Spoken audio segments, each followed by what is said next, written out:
Baik pemirsa TV Parlemen dimanapun Anda berada, saat ini saya tengah berada di depan ruang rapat Komisi 4 DPR RI, yang mana pemirsa seperti yang kita ketahui bersama bahwa Kepala BMKG telah memprediksi akan adanya siklus tahunan yaitu El Nino yang berdampak secara global, dan untuk Indonesia sendiri akan berdampak salah satunya yaitu pada stabilitas pangan nasional. Lantas seperti apa dari DPR dan pemerintah bersinergi untuk mengantisipasi datangnya El Nino? Telah bergabung bersama saya untuk membahasnya salah satu anggota Komisi 4 DPR RI, yaitu Ibu Alin Mus dari fraksi Golkar dan untuk daerah pemilihan Maluku Utara.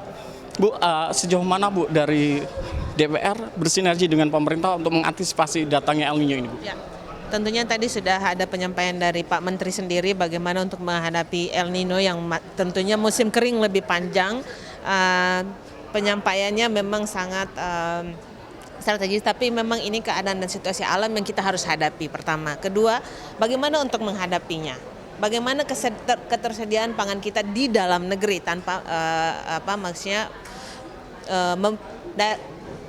masuk dari luar import ya. Jadi saya berharap bahwa rapat kali ini betul-betul Komisi 4 sinergi dengan pemerintah agar mencari solusi untuk ketahanan pangan kita seperti apa ke depan. Tentunya kemarin kita bulan 3 sampai bulan 5 tahun 2023 ini alhamdulillah kita juga udah panen raya, dan kami menunggu hasil laporan dari Pak Menteri Kementerian Pertanian agar melaporkan hasil panen raya padi itu berapa banyak, sehingga kita melihat bahwa Bulog penyerapannya penyerapannya untuk CBP kita tuh berapa banyak. Nah, kemarin kita udah rapat bersama dengan Bulog, dan Kabulog Pak Budi Waseso menyampaikan bahwa yang sudah diserap itu hampir 400 sampai 500 ribu, sementara cadangan beras pemerintah itu paling sedikit adalah 1,5 juta yang harus menjadi cadangan pangan kita. Yang utama ini pangan yang pertama nih ya, yang menjadi sumber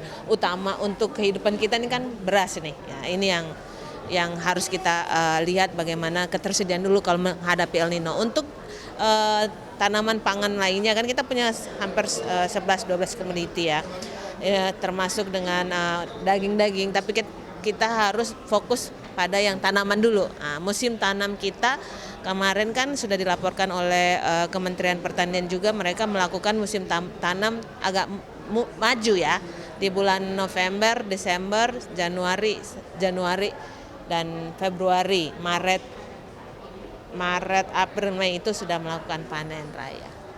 Apakah ada program spesifik lainnya, Bu, dari kementerian terkait? Kalau untuk program spesifik tentunya kan semua jenis tanaman butuh air, ya kan?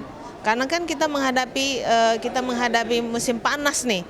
Nah, inilah yang menjadi atensi Komisi 4 bagaimana untuk menyiapkan embung-embung kan gitu, yang disediakan oleh Kementerian Pertanian juga di beberapa wilayah-wilayah penghasil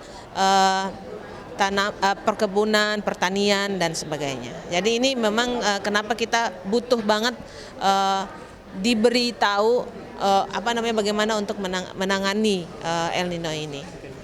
Untuk masyarakat luas, Bu, apa anjuran dari DPR untuk dalam menghadapi situasi nanti dampak dari El Nino?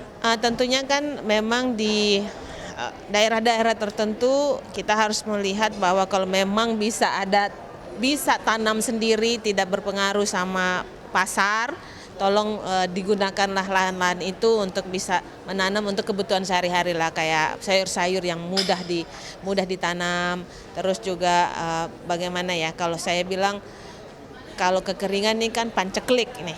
Ya, berarti kita harus juga mawas diri dari diri sendiri, dan juga pemerintah harus ekstra banget untuk memprediksikan ketahanan pangan kita.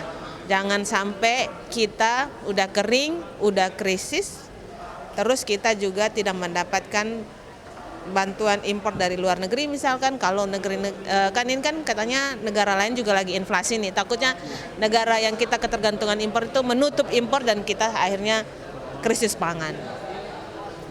Terima kasih, Bu, atas kesediaan waktunya. Baik pemirsa, demikianlah wawancara saya dengan salah satu anggota Komisi 4 DPR RI, yaitu Ibu Alin Mus dari fraksi Golkar dan untuk daerah pemilihan Maluku Utara, yang mana pemirsa tentu saja menjadi harapan bersama untuk setiap warga juga mampu menyiapkan diri untuk menghadapi datangnya El Nino tersebut. Terima kasih atas perhatiannya pemirsa dan kembali ke studio.